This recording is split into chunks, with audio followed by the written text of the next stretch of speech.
Holy shit, this show is amazing.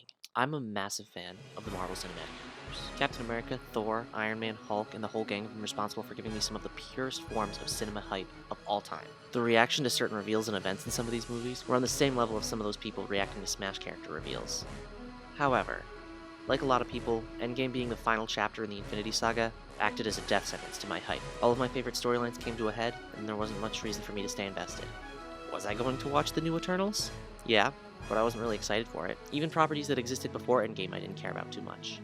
Black Widow is finally getting her own movie? Cool, but she's dead now. And since I know her fate, even if the movie is going to be good, I have no hype for it. The Disney Plus shows were the only things I was really looking forward to, but I still wasn't excited.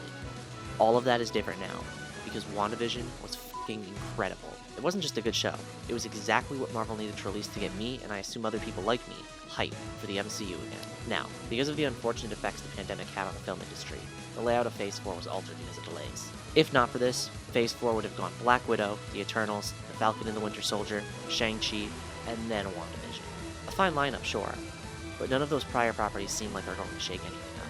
I assume I would have just enjoyed the movies and show on their own, and then get invested back in the MCU when WandaVision hit. The difference is now, however, I'm invested before all of those.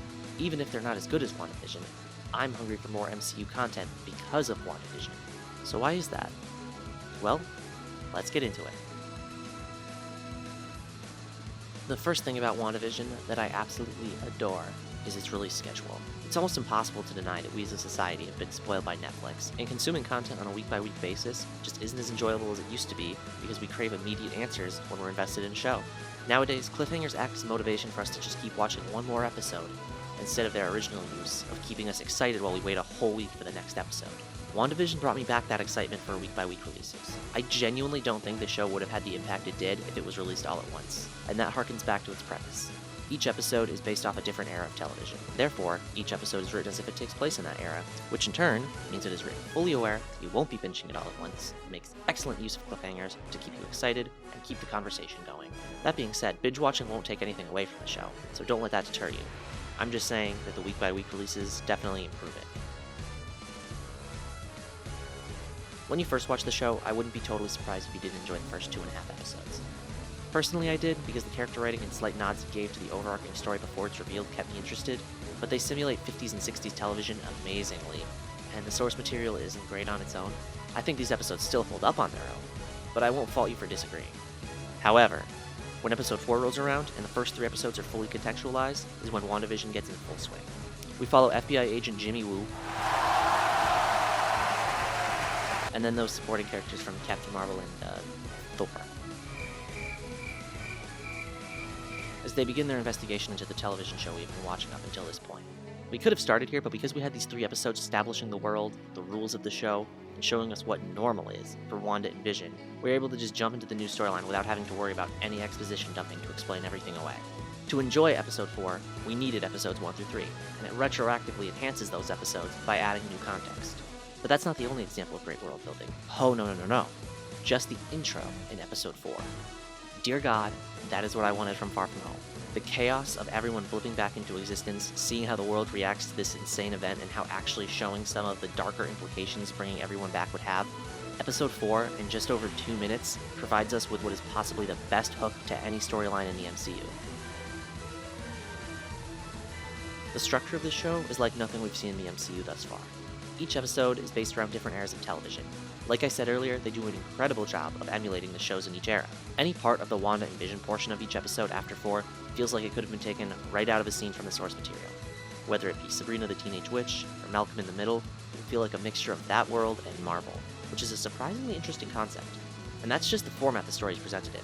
The story itself takes the form of 2 plot lines, the A plot following Wanda and Vision in Westview and living their television show lives, and the B plot following Sword and the FBI trying to either fight or save Wanda. Both storylines are compelling in completely different ways. There isn't one that you wish had more screen time than the other because they are both written so well. Editor's note, this part isn't scripted, I just didn't really know where else to fix it, and it kind of fits into the structure. But I was talking with Ethan the other day, if you're new, that's the other guy from EandM Productions, and he told me that WandaVision is named after, not just Wanda and Vision, but also television? And, I think he's right, and I don't know why people aren't talking about that. Like, he said he wasn't even sure, like, he had that idea pop into his head. He's like, oh, that makes sense, and it's like, that's the most obvious crap ever. How did I not know that? I feel like an idiot.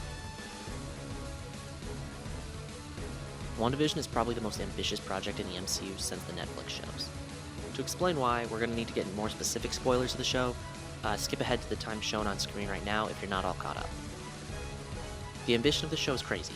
It feels like they're actually challenging the superhero genre in ways the MCU has never done before. The most obvious example of this is the premise that Wanda Maximoff, the titular Scarlet Witch, former Avenger, is presented as almost a villain. As the show progresses and Vision is made more aware of what is going on, the show turns into Wanda keeping up the illusion as Vision tries to stop her and everyone else from her spell. With Episode 7, the validity of Wanda being the complete villain is up for debate. Episode 8 has not come out yet at the time of this recording, but the fact that we're led to believe that Wanda is the villain is something that is new. And I can't mention the show's ambition without bringing up one of the most insane reveals the show has. Evan Peters filling in as Pietro Maximoff is probably the highlight of the show for me. It brought me cap-lifting Thor's hammer levels of excitement when he showed up. Marvel having the balls to cast the Fox Quicksilver as their stand-in is something that just wouldn't have happened even 5 years ago. The show would function almost identically if Aaron Taylor Johnson reprised his role as Quicksilver and they just rewrote how he got there. And finally, just the concept on his own is ambitious. I mean, come on, this is breaking so many conventions and they're not adhering to any sort of formula. There's no safety net to guarantee that this show would have performed well just because it's Marvel. The concept is wacky, but they fully embraced it and they pulled it off. So, I hope with all of that, if you haven't seen WandaVision yet, you're inclined to give it a go. And if you have, hopefully you agree with me that it's great. But being a good show on its own doesn't make it a perfect start to Phase 4. Black Widow probably would have been a good movie, but I can almost guarantee you that it would not have sparked anywhere near the level of conversation and interest in Marvel that WandaVision did. WandaVision tells a story that is fresh, interesting, and exciting, in a unique format that keeps you invested every week. At the time of writing this, we're only at Episode 7, so we don't know what kind of impact this show is going to have on the MCU as a whole. But honestly, that isn't even important to my point here. The point is that this show is drumming up the interest the MCU needs right now. Because of it, Phase 4 projects are going to perform better because people care about Marvel again. It gives me faith that they're going to start mixing things up at Marvel, and some of these projects may be just as, if not more, ambitious. I mean, Spider-Man 3 is already looking like it's going to be crazy. Same with Doctor Strange 2. The taste for crazy WandaVision has given me makes me want to see them even more now. The main reason that I wanted to take this dive into WandaVision is because I feel passionate about the MCU again. That's not something I'd ever think I'd say after Endgame. I'm curious to see if other people feel the same way. Did WandaVision reignite your MCU hype? Did it not do it for you? Let us know what you think down in the comments below.